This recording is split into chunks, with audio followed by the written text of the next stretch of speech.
On North Korea, I say we haven't addressed China. And it seems to me that on this much I agree with the President.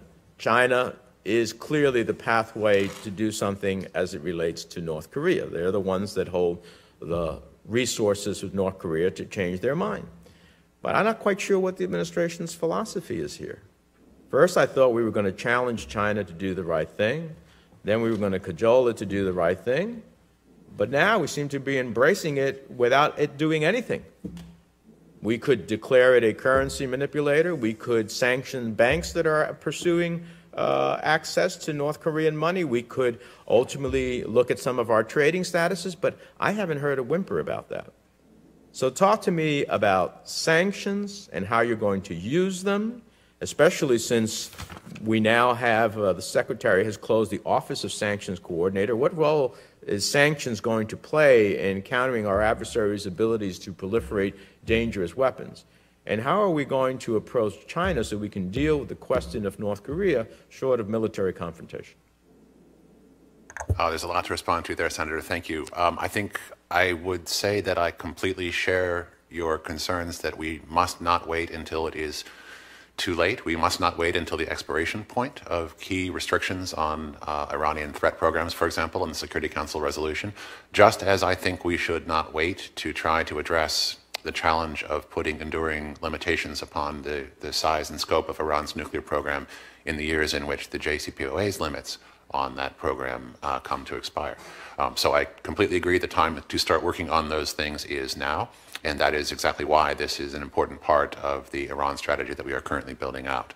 So I hope that you will not be disappointed in seeing how we handle that, but rest assured, Senator, that we are committed. I am personally committed, would be thus, as Assistant Secretary, have confirmed, to making sure that those processes of trying to work out those enduring solutions begin sooner rather than later in order to maximize their chances of success. With respect to sanctions on Iran, we have been, in the last 11 months, I think, very forward-leaning on this, going back to the very, I think it was in February or March, you may recall the phrasing about putting Iran on notice. We have been working the targeteers at the Office of Foreign Asset Control at the Treasury Department as virtually 24/7, making them work extraordinarily difficult hours and challenges to make sure that so-called sanctions packages are developed at utmost speed. They are a low-density, high-demand force, as they say in the military, because there is an important demand for sanctions across the proliferation space with North Korea, with Iran, also with regard to human rights issues in Venezuela and elsewhere. But we are processing and using the sanctions tools, which we are delighted to have from Congress, as fast as it is possible to process those packages.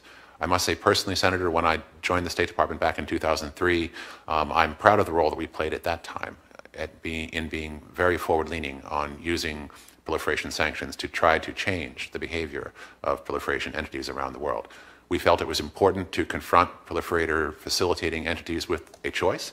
They could continue to be involved with the bad guys, as it were, or they could continue to be involved with the world's largest economy here in the United States. They could not do both at the same time. Forcing more of them to make more of those choices, I think, had a measurable impact at the time. We were very proud of that. And since those days, thanks to the work of this committee and others, the toolkit available for imposing sanctions has expanded considerably, as have the number of executive orders devoted to providing those tools to our foreign policy apparatus as well.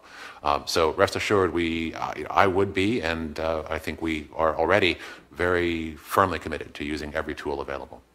And finally, with respect to China, I think it is safe to say that present policy continues to use a mix of cajoling and pressures.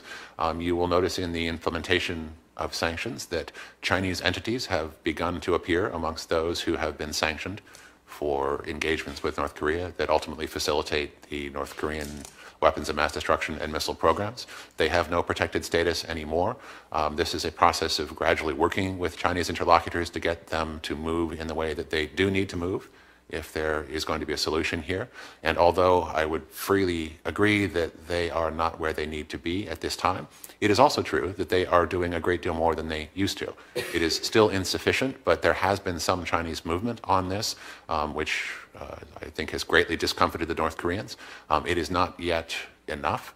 But I should also point out that as we have been gradually successful in cutting back the other range of revenue streams into North Korea that have been used to facilitate the military program there, the relative role and influence of China has increased, not by virtue of it having increased in aggregate terms, but in a percentage of what the North Koreans are able to get from the outside world. So China's leverage, in a sense, is now greater than ever, and we're working very hard to work with Chinese authorities to ensure that they live up to their responsibilities as an important power and a good citizen in the non-proliferation regime to put the pressure on the Kim regime. I apologize, we're running out of time here. We're going to lose our folks.